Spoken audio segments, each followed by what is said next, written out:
Hadis ilmining yetuk muhaddislaridan biri Ibn Abi Xotam rahmatullohi alayh o'zlarining Sunan hadislar to'plamida shunday keltiradilar. Iblis Allohga duo qildi. Yo Alloh, sen meni yaratding. Odam bolalari ustidan fitna qilishimni iroda etding. Sen izn bermaguningcha menda odam bolalari ustidan hukmronlik yo'q. Mening odam bolalariga fitnada sababchi bo'lishim uchun kuch-qudrat ber. Shunda Alloh subhanahu va taolo dedi: U senga berildi. Shunda shayton yana: Yo Alloh, menga ko'proq ber. Meni unda ziyoda qilgin dedi. Eshityapsizmi u nima dedi? Meni unda ziyoda qilgin dedi. Shunda Alloh subhanahu va taolo: Qachonki bir odam bolasi dunyoga kelganda sen ham boshqa bir tug'ilgan shaytonga ega bo'lasan dedi.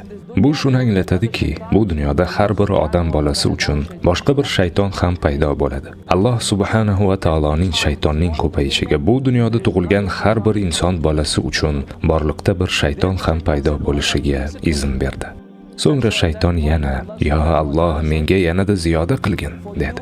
Va shu damda Alloh subhanahu va taolo dedi: Senga odam bolasining tomirlarida qon oqqani kabi suzib yurish imkoniyati berildi.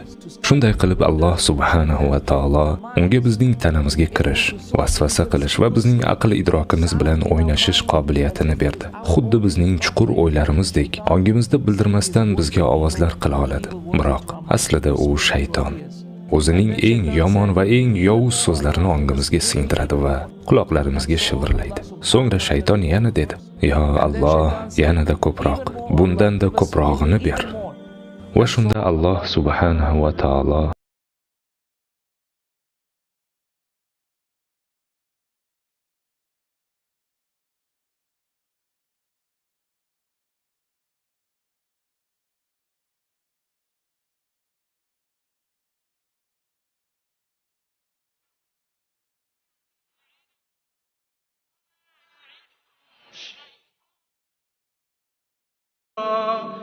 ulardan kimga kuching yetsa, ovozing ila qo'zg'at. Ularning ustiga otliq va piyoda askaringni tort. Ularga mollarda va bolalarda sherik bo'l va va'dalar qil, dedi. Shayton ularga g'ururdan boshqani va'da qilmas. Isro surasi 64-oyat. Bunda nima deyilmoqda? Ey shayton, o'z kuchlaringni va qo'shinlaringni to'pla, jahannam olovidan bo'lgan otlaringni to'pla. Qo'shinlaringni, shaytonlaringni to'pla. Hammasini jamla va insoniyatga hamla qil, o'z urushingni och. Bor, yovuz kuchlaring bilan ularga hujum qil, hamma narsani va'da qil. Sizlarga shayton nimani va'da qilsa, u sarobdan boshqa narsa emas. U orzudan bo'lak hech narsa emas. U shunchaki fasod, u soxta, u yolg'ondan boshqa hech narsa emas.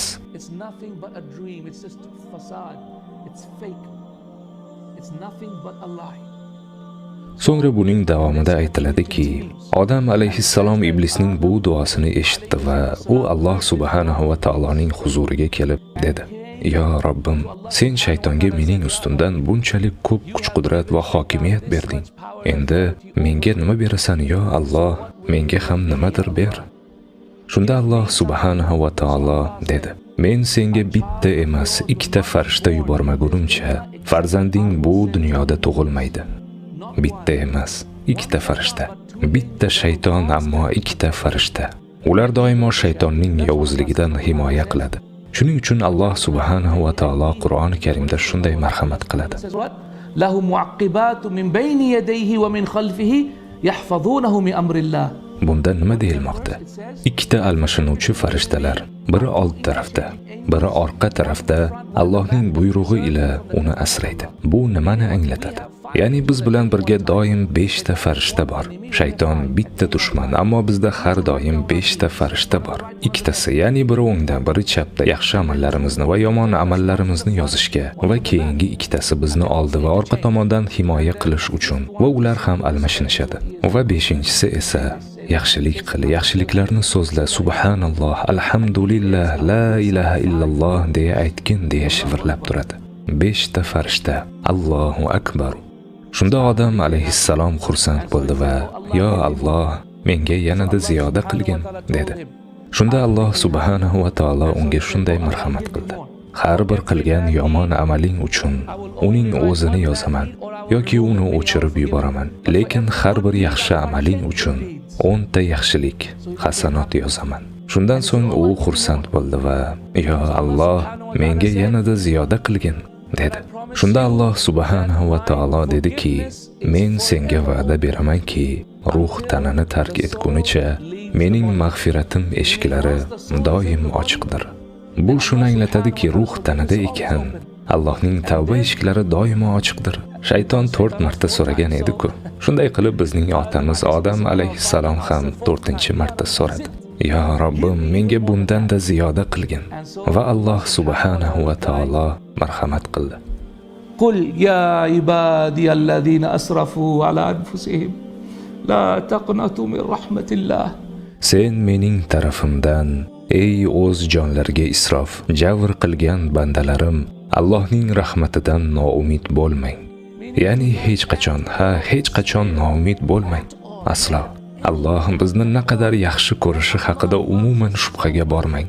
U biz uchun shunchalik ko'p qayg'uradiki, u zot bizni jannatda ko'rishni xohlaydi. U bizlarni jazolash uchun yaratgani yo'q.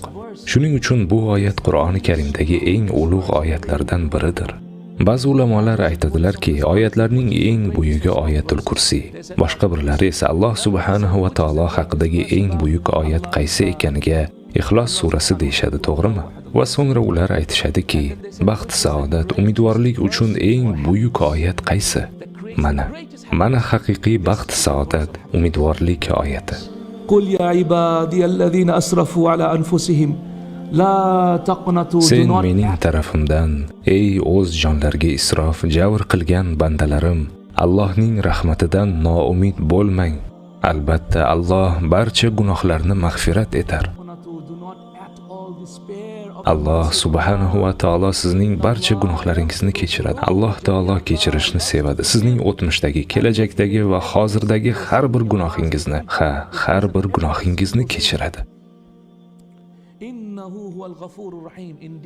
Albatta, uning o'zi o'ta mag'firatli va o'ta rahimli zotdir, deb aytdi. Zumar surasi 53-oyat.